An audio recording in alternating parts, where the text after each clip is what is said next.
Oh, hello. Welcome back to another video. This video is going to be one of my faction rundowns.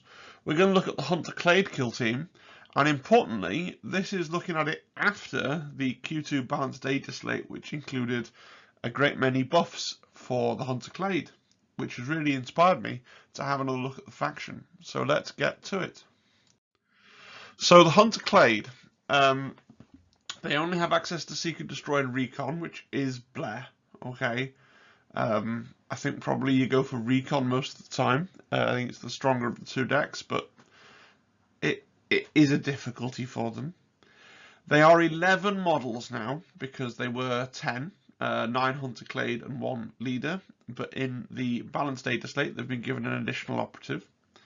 You do have 4 choices for your leader, so you've got a lot of choices to go through there, which we're going to go through later on in the presentation. The main thing they have going for them is they have a choice of 2 main chassis for their small guys and a choice of 2 main chassis for their medium guys.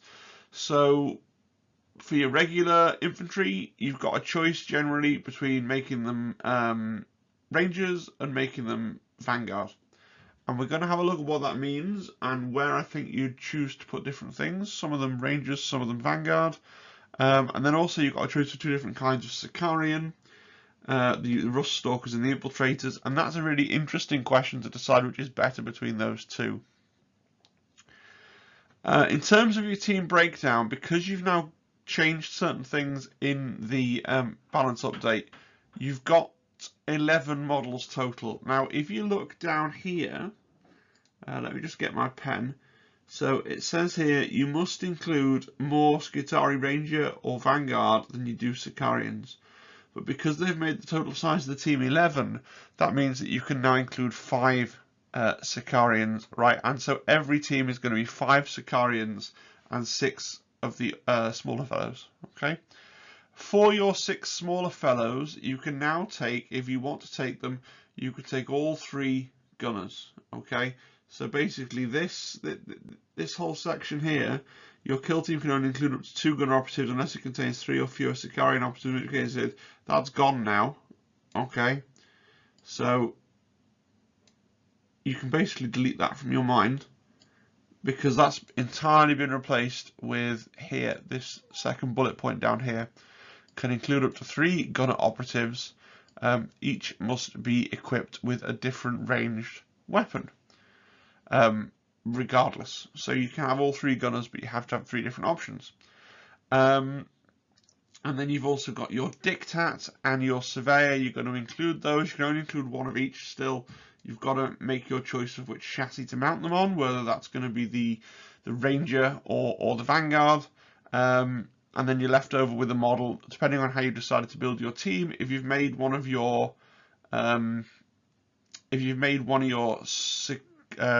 Sicarian choices your leader, you have an extra warrior. Otherwise, that'll be your leader if your leader is going to be a Vanguard or a Ranger. Okay, make more sense as we get into it. All right, it is a very fiddly looking team construction, but actually it doesn't use slots, and once you get your head around what it says, it's very straightforward. So again, just to recap, you've got 11 models, you're going to have 5 Sicarians and 6 others, okay? Of your 6 others, 3 of them can be gunners, 1 of them can be a Diktat or a Surveyor, so that's 5 out of 6. The last one is going to be a warrior, if you chose for one of your Sicarians to be a leader, or it's going to be your leader if you haven't chosen for one of your Sicarians to be a leader. Hope that makes sense. It'll probably make more sense. We'll sum it up again at the end of the video with some example lists as well.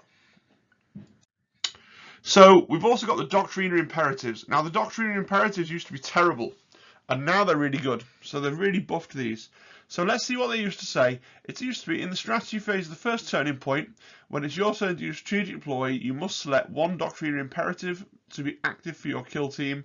It's active till the end of the battle or until you change it, whatever comes first. That's still true.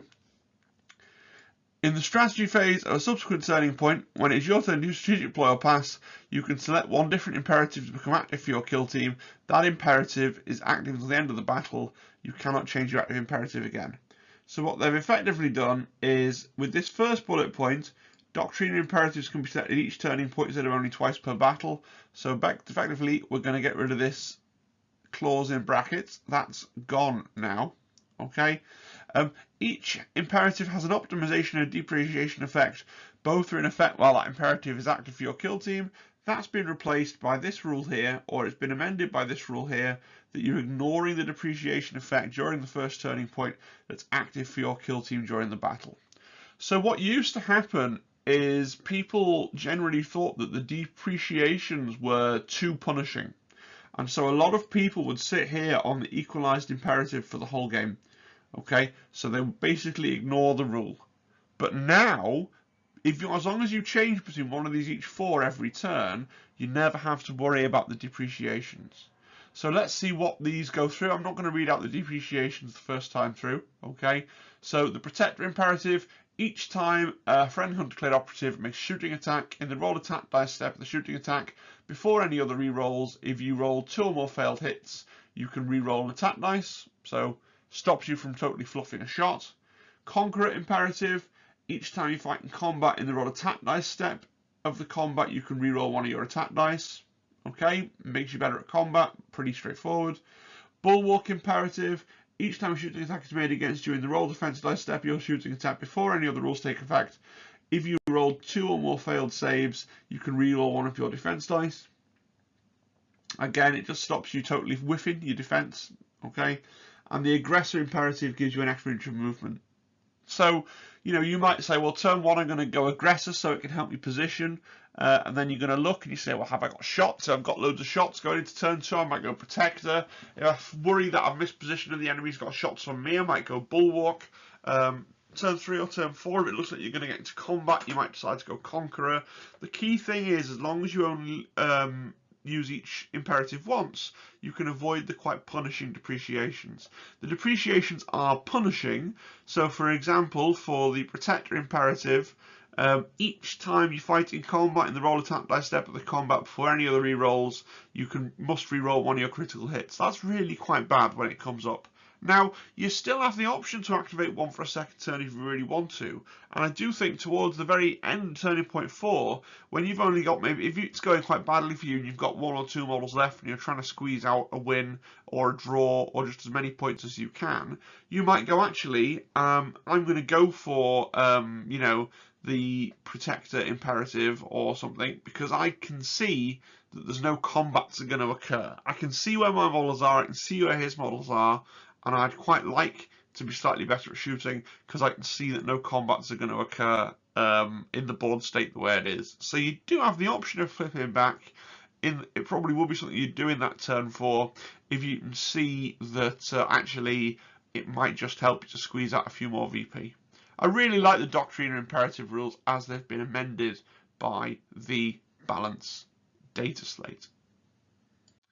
Okay, so I'm going to do something I don't usually do with these rundowns, is I'm going to start with the basic troops, because to understand the list, you have to kind of understand the differences between the Ranger and the Vanguard.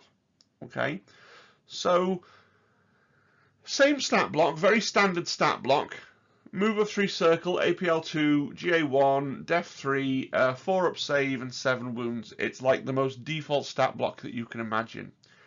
On the face of it then, the Ranger has a galvanic rifle, which is 4 dice, hitting on 3s, 3, 4. Has the heavy rule, so can't be used in a turn in which you've moved, but gets P1 on the crit.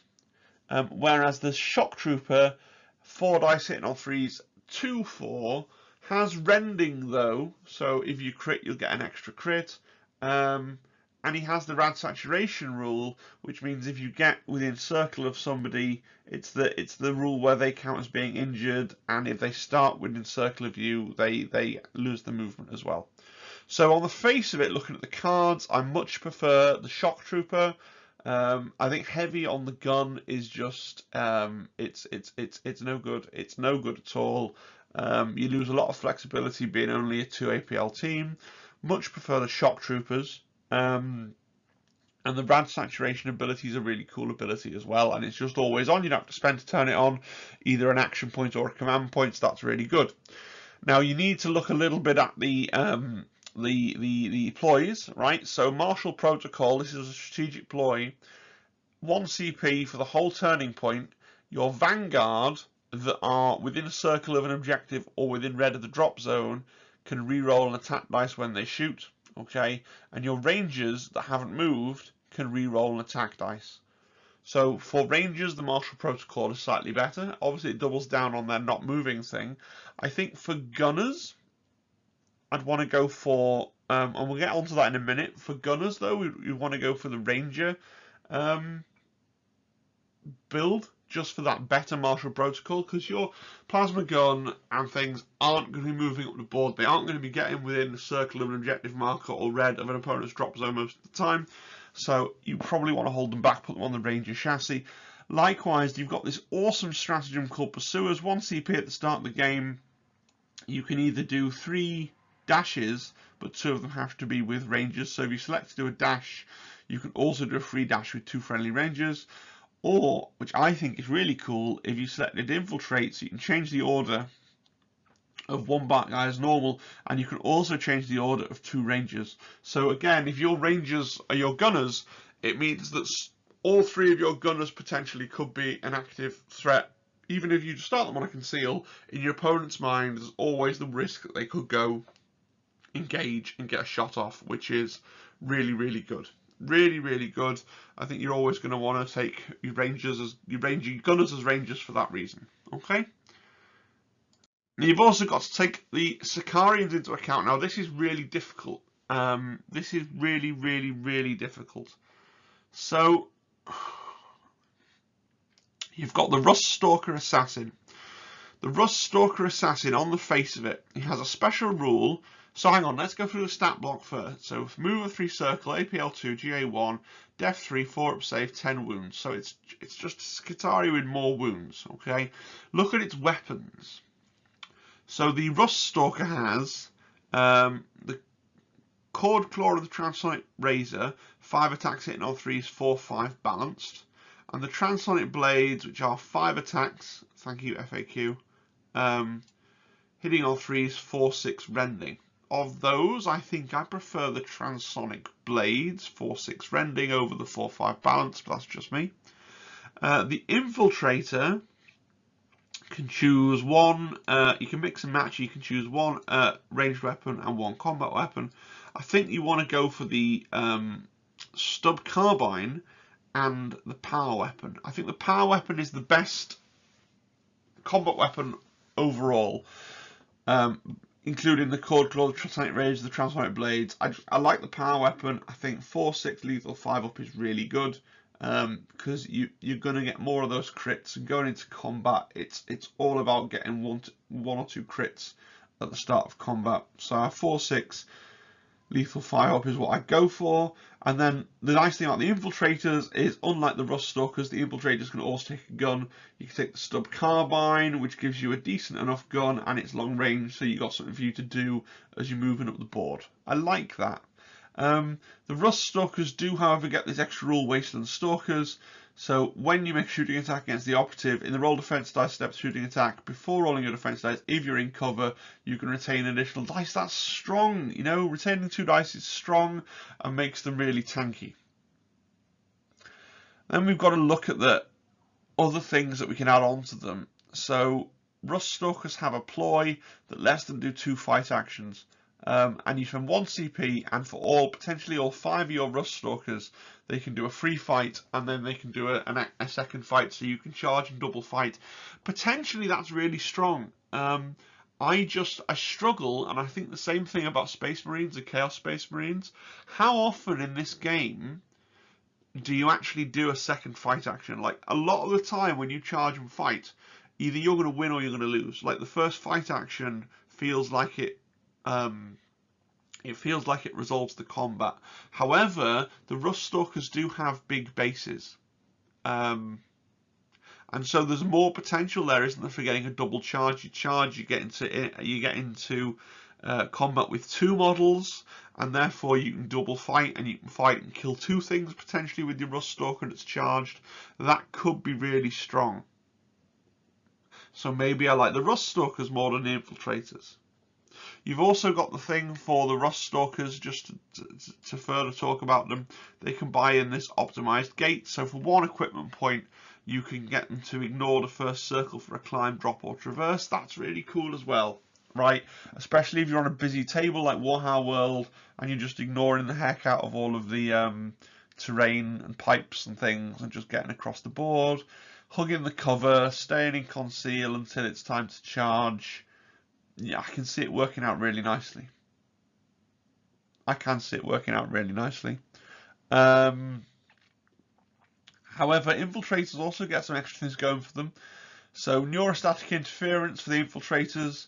For 1 CP, all your infiltrators then stop your opponent doing any rerolls in a combat or shooting attack if they're within red. I mean, that's hilarious against novitiates is one example. I'm sure there's a couple more teams that get a lot of access to rerolls. That's kind of hilarious. Concealed position lets you bring an infiltrator forward. I would be very careful with that because you don't end up with 1 infiltrator hanging out at the front getting picked off easily. You know, it's a double-edged sword. I think a core FAQ tells me that you can spam that because it doesn't happen within that you can only use each ploy once per turning point.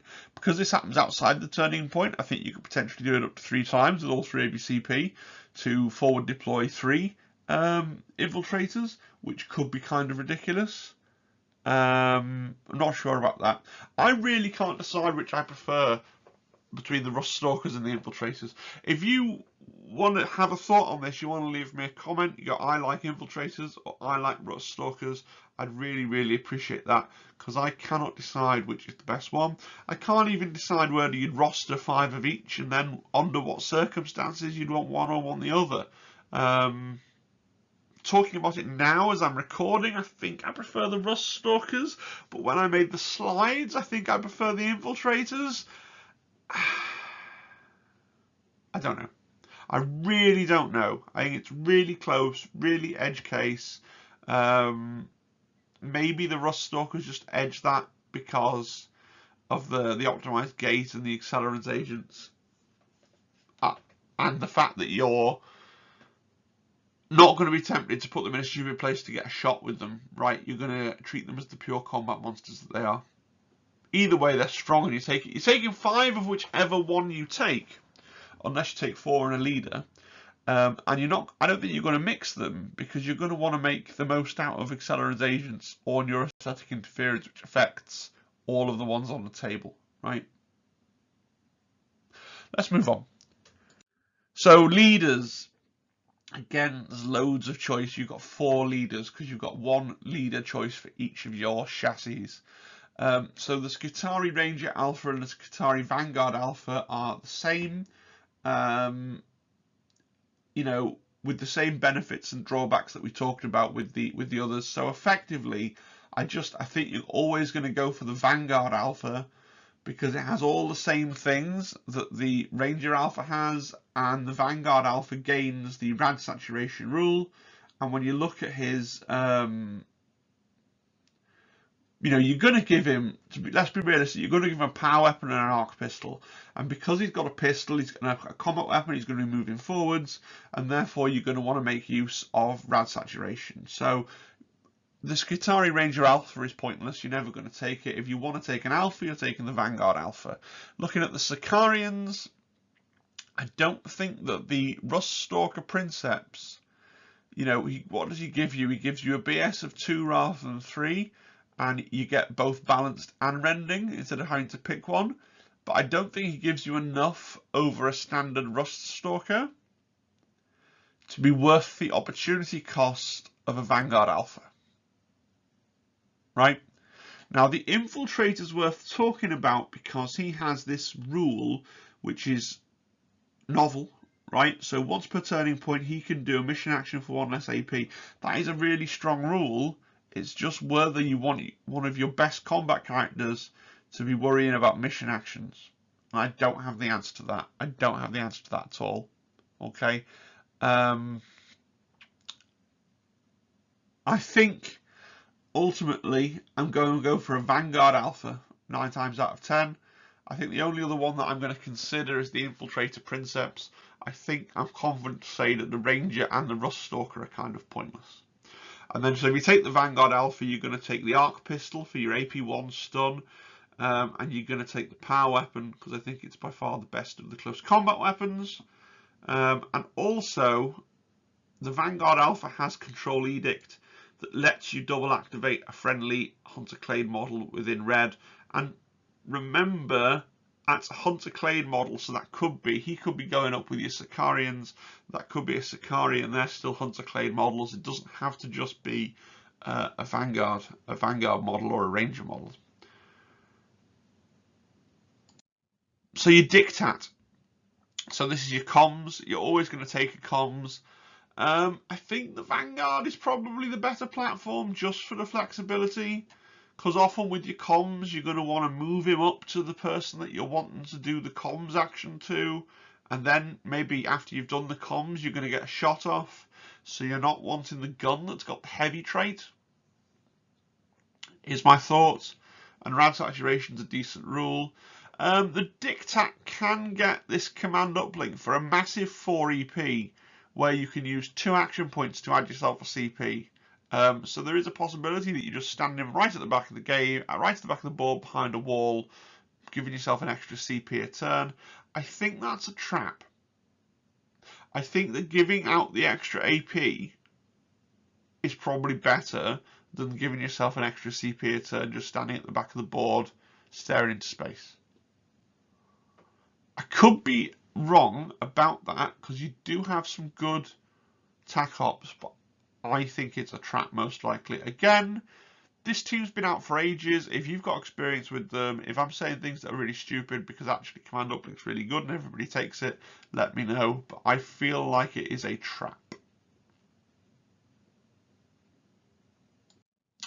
The Surveyor. So the Surveyor lets you avoid smoke and avoid obscure.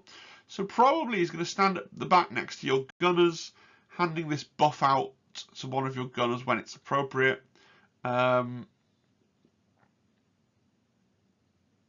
feel like, again, the Vanguard is probably the better platform for it, just for the flexibility. Although, you know, you are only 2 APL, so you're going to move an Omnispecs, or you're going to Omnispecs and shoot.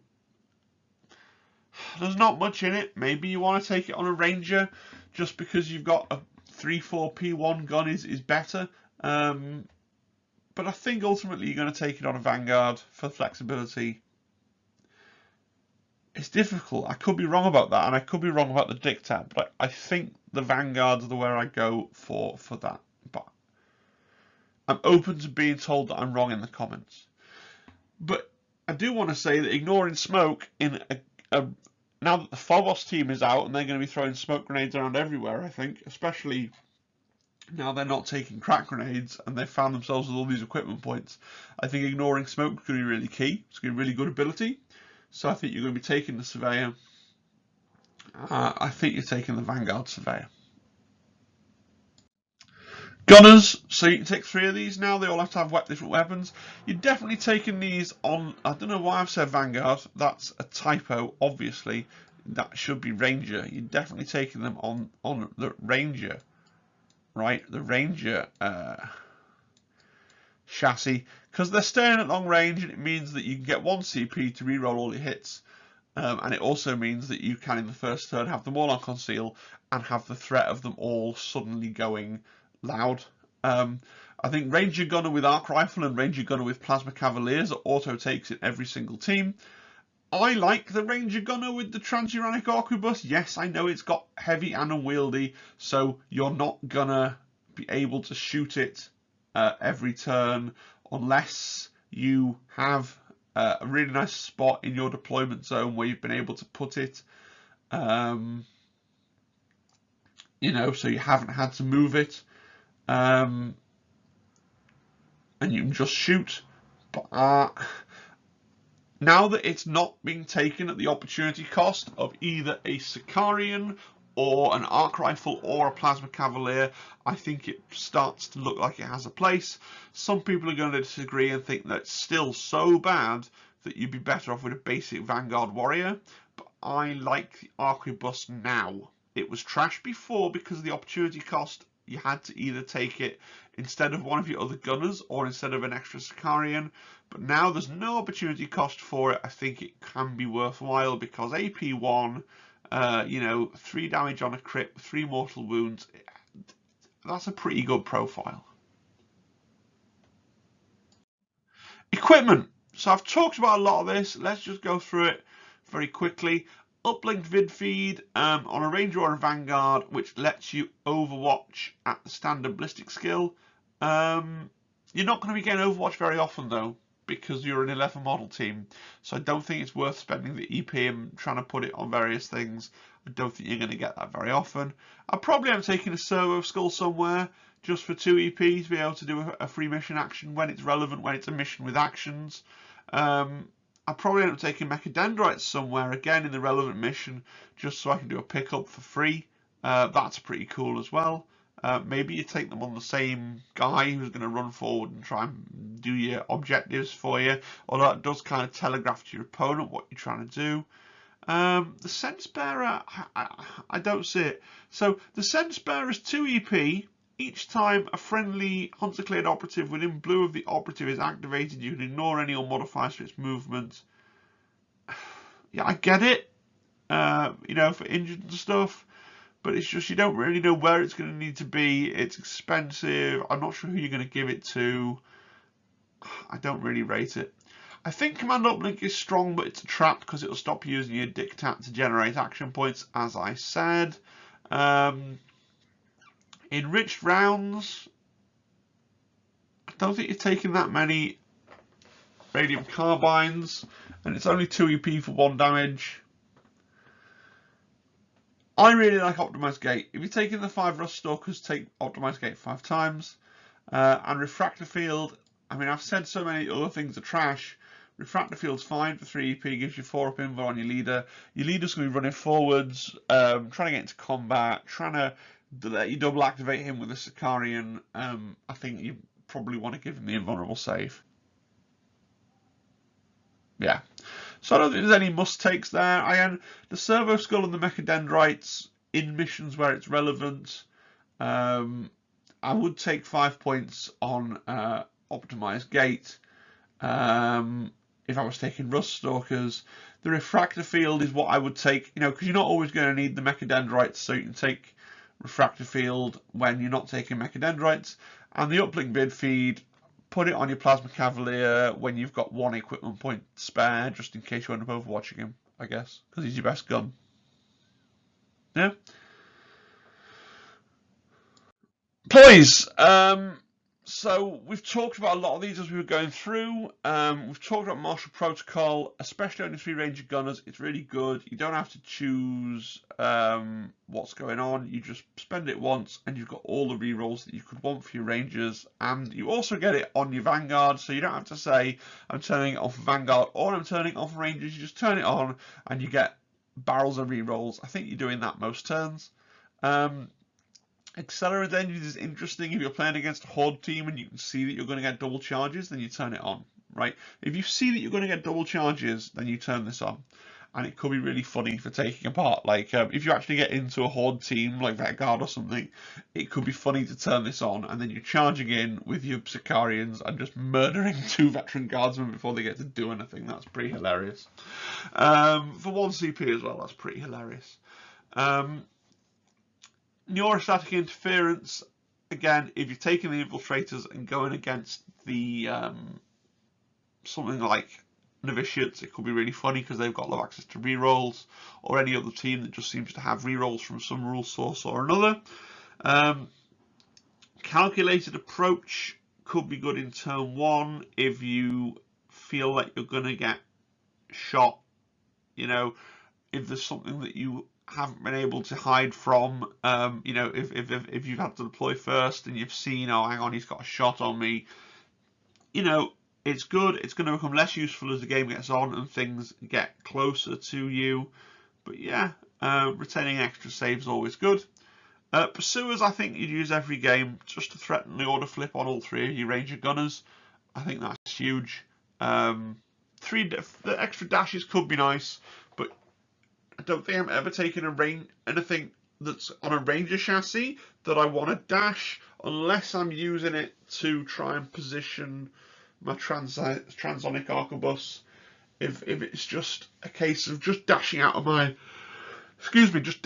deployment zone is going to get him into a shot place where he can get shot in turn 1, but I think the far more likely course of action is I'm going to use it to get 3 infiltrates. Command override is pointless now. It's not really needed. It let you manipulate your doctrines, but now we can manipulate our doctrines more freely anyway. Concealed position we've talked about. I think it's a little bit of a trap. Be careful with it. Sending forward your lone guy. Maybe you just end up feeding him to your opponent. And motive force vitality. You know, 1 CP to regain D3 lost wounds is good. It's great to have healing. Better if they had a medic. They don't, but this is pretty cool as well. I like it. I like it. Tac Ops. Mostly they're bad, but one of them got a great buff. So Relentless Pursuit is bad. At the end of any turning point, if there are no enemy operatives in the kill zone, more than red from friendly operatives, you score 1 VP. You have so many gunners and ranged things, you don't want to be trying to do this. No, I don't like it at all. Calculated Eradication is great now. Reveal it when a Doctrina imperative first becomes active for your first term, so it's a team, so at the top of turn 1. At the end of any turning point, if an imperative is active for your kill team and the total wounds lost by the enemy during that turning point is greater than lost by friendlies, you score 1 VP. Yeah, well that's going to be any turn. At the end of every turning point, if a different imperative is active and that you do the same thing again, you get the second VP. Well, you're probably going to have, or at least be aiming to have, a different imperative active every turn. So really, you just need to do more wounds to them than they do to you, which is going to be your aim every turn. It's just going to reward you for playing the game. And I like that it's wounds as well, so it's doable against elite teams. Yeah, I think you take that. You aim to take that in every game, especially since there's some real bad stuff in your recon deck that you're probably modifying. Assassination Order I do not like. I do not like it at all because I do not like any thing where my opponent gets to choose what I'm trying to do. Because it's too easy for them to hide, especially if you play a lot of Warhammer World Tournaments where they're using your tac ops as the, really performing the most tac ops is what's going to get you onto the podium. It's too easy for them to hide and play silly buggers with this, so I would never want to take it. But that's just me, okay? A sample list, I don't usually do this, but I was really trying to marshal my thoughts because there's a surprising amount of depth here with these. So I would probably go for something like a Vanguard Alpha with an arc pistol and a power weapon, a gunner with an arc rifle and a gunner with a plasma cavalier, either a gunner with a transuranic arquebus or a Skitarru Vanguard shock trooper. I would probably start with running the arquebus and then trying some practice games and see how much it annoyed me. Maybe swap it to the Vanguard Shock Trooper. I'm always going to want to run a Vanguard Diktat and a Vanguard Surveyor, and then 5 Sicarians. I can't decide. I think I'm probably edging towards the Rust Stalkers now as being the preference. Again, I really want to know in the comments, Rust Stalkers or Infiltrators, which are you going to take? Which are you going to take and why? But I'm edging towards the Rust Stalkers now. I mean, the answer is probably you want to roster both and look at terrain density and whether or not you're fighting. Because if you've not got dense terrain and you're not fighting a horde team, then the Infiltrator's probably going to slightly do more for you. But I just think that given the meta is very much dense terrain and, Vet Guard, teams like that, the Rust Stalker's probably the pick 90% of the time. I think. Not sure. Final thoughts. I think these guys are deep. I think they're deeper than people thought, and people wrote them off because their special rules, their doctrines just were really bad. And now the doctrines are not bad. I think these guys have a potential to be a top tier team after this round of buffs, I think they will play well into Vet Guard, into these teams people are worried about, into Novitiates. There are lots of things, though, I couldn't quite decide on, and I would love to see your feedback in the comments. This team's been out for a long time, so maybe there's some lore, some received wisdom already out there in the community that I'm not aware of. Please do come in and let me know what that is. I might start, once I get my Phobos guys finished. I've got like a half a mechanical army somewhere. I might have to go through my boxes and see what I have, see what models I need to pull apart and modify. This is something that I might at least mess around with a bit. Whether or not I'd ever take them to an event, I don't know, but it might be something I at least mess around with a bit. So I'd love your feedback to sort of help me to decide on how I want to try and get my models together. For example, I think I have 5 Sicarians, and at the moment they're assembled as Rust Stalkers, but I've probably got the bits to try and convert them back into Infiltrators. I'm probably going to have to pull my Sergeant apart and make him back into a standard Rust Stalker, because I think I don't want the Rust Stalker leader. But if I'm dead wrong about that, before I start messing up my models, because they're never going to be quite as nice after you've pulled them apart and rebuilt them, you know, I'd love your feedback. I'd love it. So please do give me that feedback. If you've enjoyed the video and you're not a subscriber, it'd be a massive help to me if you could subscribe. That's the number one thing I'm trying to achieve at the moment, is to get to 1,000 subscribers. We're over halfway there. We are living on a prayer, but let's just, you know, please try and subscribe if you haven't already. It really helps me out. I won't ask you to click the bell because it's really annoying, and I hate it when YouTube video notifications pop up and I'm in the middle of doing something else on my computer. If you like the video, give it a like. That probably also helps out as well. Okay, and also join the Discord. The Discord's nearly at 50 members. It's pretty lively. There's a link down there in the description as well. All right, thanks guys. I hope you have a great rest of your day, whatever it is that you are doing.